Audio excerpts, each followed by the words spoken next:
Let's just take a look at cement stocks. They've been rallying in the past few weeks on anticipation of their first half results that are going to be released next week. Athi mining share price sitting at 189 shillings. That's an 8% rise over the last month. Bamburi has been relatively stable, not much movement on East African Portland cement. What are your expectations for these results? Well, I think my pick is Athi Mining. In terms of competitiveness, Athi Mining remains the front runner in the cement sector. We've seen Bamburi lose a huge chunk of its market share to new entrants and to imports from Asia, mainly because they price their products at a premium, and these with the lower priced competitors coming into the market has really eroded their market share. And I think that you know, at the end of the day, if they don't actually see where the market is going, then they are going to end up losing more of their market share. But with Athi Mining, the management structures are pretty small, considering it's still a very family-run operation. And I think that they have shown the most growth in the last few years, and they are also expected to actually become the third largest producer of cement in the East African region, with their opening plants in Tanzania. And you know, they are also, you know, they've actually started doing their own clinker and getting into energy production as well to make it cheaper for the production.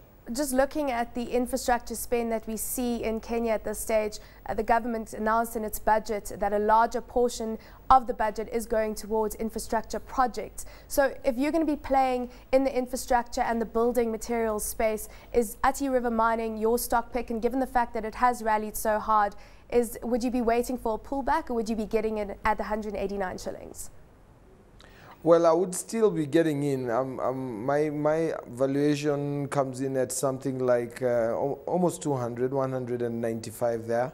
And the thing is, with although most of the infrastructure programs by the government tend to be done by Bamburi, they have most of the contracts. Athi Mining is gaining more from the private sector, and we have seen the real estate sector boom actually being the main area where they have managed, but they have also worked very well with their costs, and their margins have actually improved because of that reason, and we expect their margins to improve going forward. Now, talking about the real estate sector in Kenya, one company that's also looking to invest in that is Centum, the private equity company. They're also looking to disinvest to a degree in their listed private equity stocks. Do you think this is a good move for them, and also obviously their move into the real estate sector? Well, Centum still values most of their investments based on the valuation of their quoted private equity, and that means that as the market shifts downwards, then we are going to see that effect on their share price, and because the market has consistently valued Centum based on their net asset value. But that said, I think that the issue with Centum right now is that having gone and increased the percentage of real estate and infrastructure on their portfolio has actually positioned them as one of the major real estate investments in the country. And I think that based on what they're intending to develop, which are high-end travel tourist destinations, high-end shopping communities, high-end homing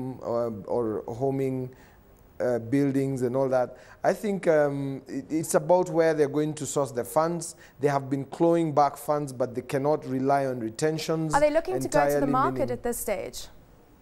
Now, we don't know exactly what they intend to do. Actually, I have written to them asking to maybe speak to them and maybe find out or try to get an inkling of what sort of way they will try to raise funds. But I think at the end of the day, we are wondering, is it going to be debt? Is it going to be by coming to the market, or what particular way they're going to raise these funds. Samuel, very quickly, a Scan Group rallying 2% yesterday to 51 shillings. What's driving the share price higher? Well, I think we are going into a season where we are going into a very highly politically charged season. We also have the mobile telephony wars, which Scan Group has two of the biggest accounts, which is Redski, which runs Safaricom, and they have a JLV, which runs the Airtel. So I think that is definitely one of the reasons why investors are seeing Scan Group as one of the good stock picks on the market at the moment.